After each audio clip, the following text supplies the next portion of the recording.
Hi guys, XLRPH here, ARBO Arena Tactics content creator, and I'm gonna give you my top 10 cards in no specific order that I feel is great in ARBO Arena Tactics. Let's dive in. Okay, the first card that I like is called the Cyclone Launcher, which is a weapon, and if I remember correctly, it only works for Spectre and Archon.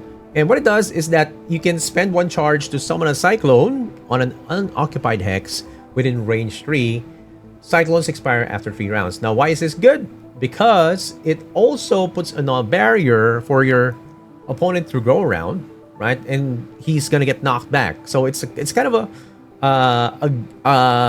a way for you to control the area, and also, right? It's you can gain +1 max MP state. So it's actually one of the good weapons in the game.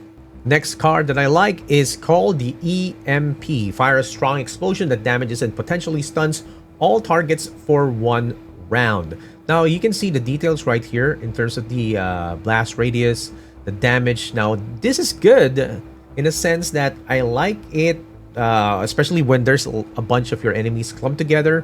They're gonna get damaged with the Spectre.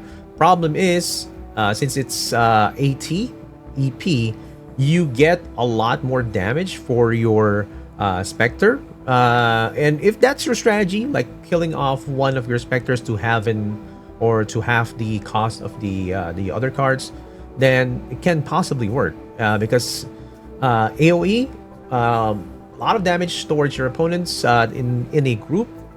Really good card. Next card that I like is called the Flex Scene Snare. You can secretly place a mine in the arena. When triggered, it creates a small minion and Flex Scene hex tiles that prevent protocol usage. Where this is good in the sense that it is a kind of a trap. It slows down your opponents, and then they won't be able to use any protocols.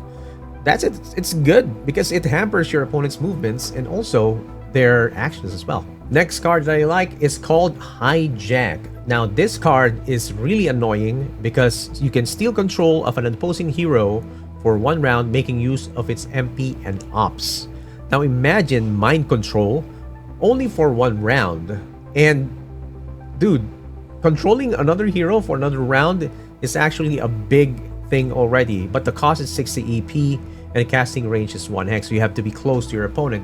But this is also going to destroy any strategy that your opponent might have for you, or like for winning as well. So Hijack is one of the cards that you have to have, or I have to have in my deck. The next card that I like is Noxious Mine. You can secretly place a mine in the arena. When triggered, reduces target's defense for 1 round. Now this is actually a kind of a setup wherein you'll be able to decrease the defense of your opponent and then damage them more over the next round. Now I like these kinds of traps in this kind of game, so it's definitely one of my top 10. Next one on the list is called a Nitro Blade. Equip a blade that deals damage and boosts the hero mobility. And it's only 40 EP, and also you can, use the Nitro Blade, so you get basically 2 attacks.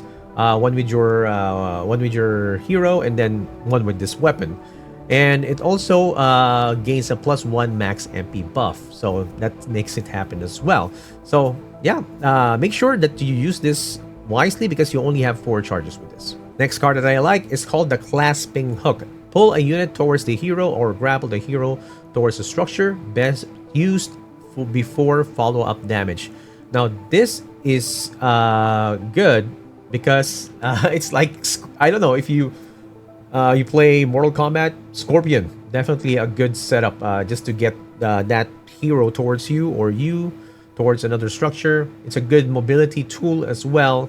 Fairly cheap compared to other cards, but yeah, it's definitely a good fandom for Mortal Kombat fans. Next card that I like is 0 cost, and it's called Ricochet Barrier.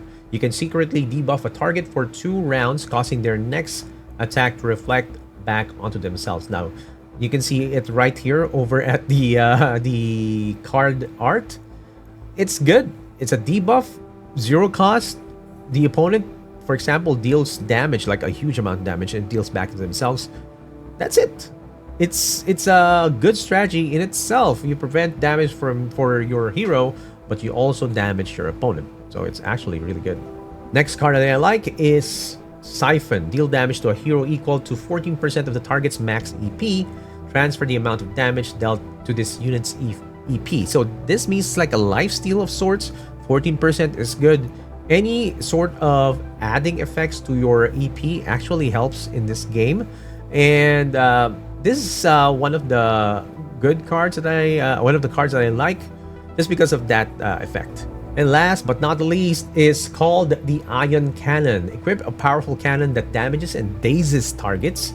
Must wait 1 round before each use. Now this is actually a bit expensive, but I like it because of its potential. Costs 100 EP, casting range is self-cast. Of course, your ion weapon or your ion cannon has 2 charges and has 3 range, and the unit must wait 1 turn before spending each charge. So he is like reloading of sorts. And 60 range damage to an enemy target and afflict them with a lockdown debuff. Cannot use ops for 1 round, which is actually a good way for you to, to hamper your opponent's movements. So yeah, that's the 10th card that I'll be having for my top 10 cards in ARBO Arena Tactics as of the moment. And I can't wait for the next version of ARBO Arena Tactics. I remember Beefius and Holecat telling me that there's going to be more cards that are going to be loaded up into the game, and we have to watch out for these updates. And don't forget to also follow them over at their socials and join the Discord as well. This has been Excelsior PH, ARBO Arena Tactics content creator, with my top 10 cards in ARBO Arena Tactics. See you guys.